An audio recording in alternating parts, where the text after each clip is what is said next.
Hai semua, kembali lagi dengan Codescript dengan saya Tony. Di tutorial sebelumnya kita telah belajar bagaimana mengkonfigurasi kode initer. Di video kali ini kita belajar bagaimana membuat controller pada kode initer.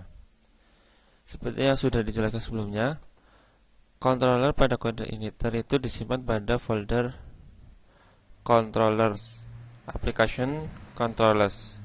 Nah, Welcome ini merupakan controller yang sudah dibuat sebagai demo dari controller. Nah, bisa kita lihat di sini kelas welcome. Nah, nama kelas dari controller itu welcome.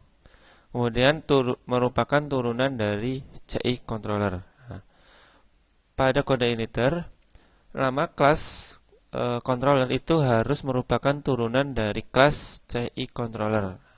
Sedangkan kelas CI controller itu merupakan kelas yang sudah dibuat oleh developer dari kode initer. Kemudian pada controller di sini terdapat functions index. Function index ini merupakan functions ketika kita membuka control welcome, maka function ini tuh akan pertama kali di load. Nah, apabila kita di sini membuat function lagi, misal public function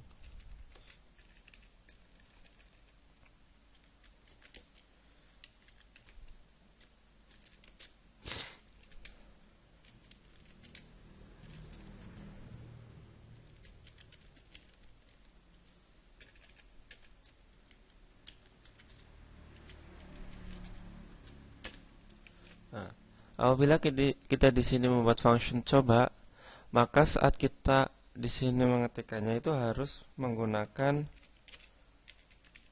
mengetikkan nama dari functionnya. Misal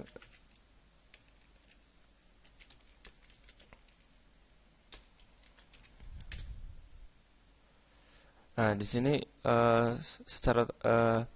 ketika kita menambahkan coba, maka di sini akan muncul isi dari function tersebut.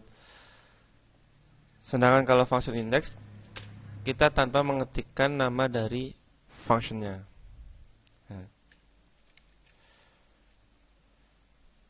Kita coba untuk membuat controller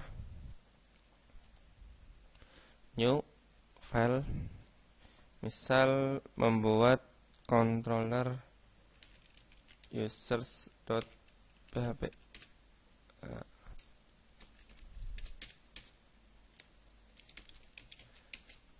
Usahakan ketika kita membuat sebuah kelas controller, nama dari kelas controller itu harus disamakan dengan nama dari file yang kita buat. Misalnya di sini untuk users, nama file yang kita buat itu users.php, maka nama dari kelas controller itu harus users. Sekali lagi, untuk nama dari kelas controller itu harus merupakan turunan dari kelas CI controllers. Sense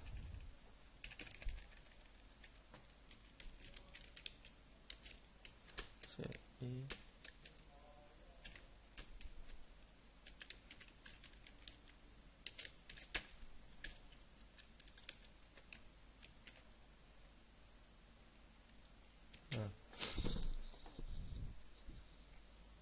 class users extend CI controller. Nah, ini merupakan sebuah controller yang telah kita buat. Nah, di dalam controller ini itu terdapat metode-metode. Nah, misalnya kita membuat metode index public functions index.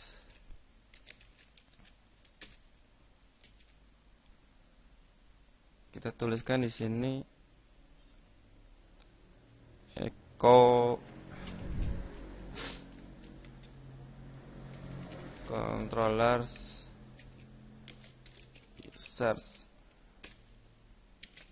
Nah, apabila kita panggil di browsernya, index slash nama dari controller users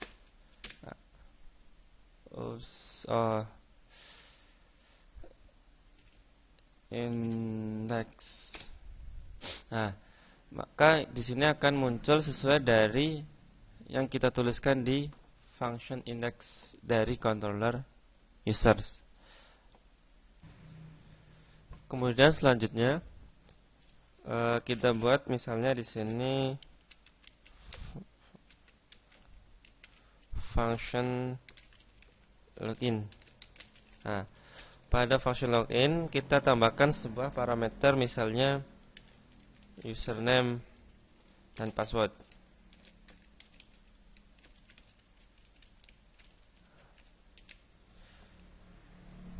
Kemudian di dalam ini kita cetak hasil dari parameter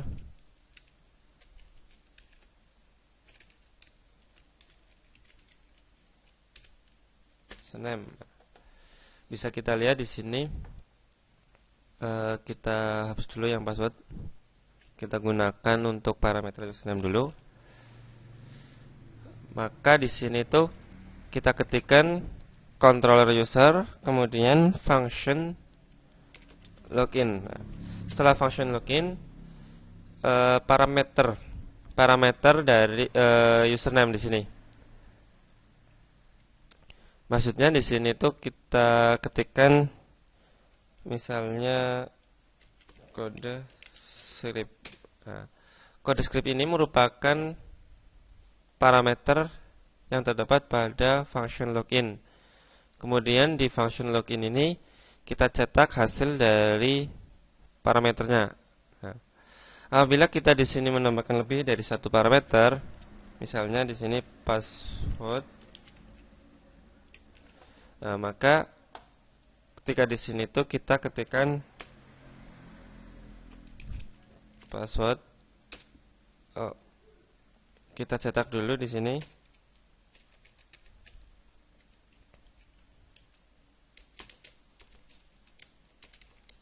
Ini merupakan parameter username.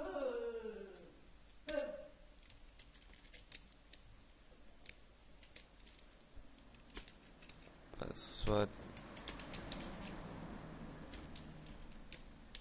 ini merupakan parameter password.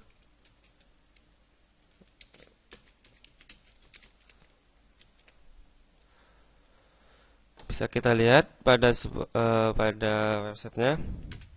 Nah, kode script ini merupakan parameter dari username. Nah, jadi pada URL ini, bila kita mengetikkan di sini kode script, ini merupakan value dari parameter username. Sedangkan di sini bila kita mengetikkan password, maka ini merupakan value dari parameter password. Misalnya di sini kita ketikkan Tony. Nah, kita kasih spasi dulu biar lebih enak. Misal di sini Tony, passwordnya.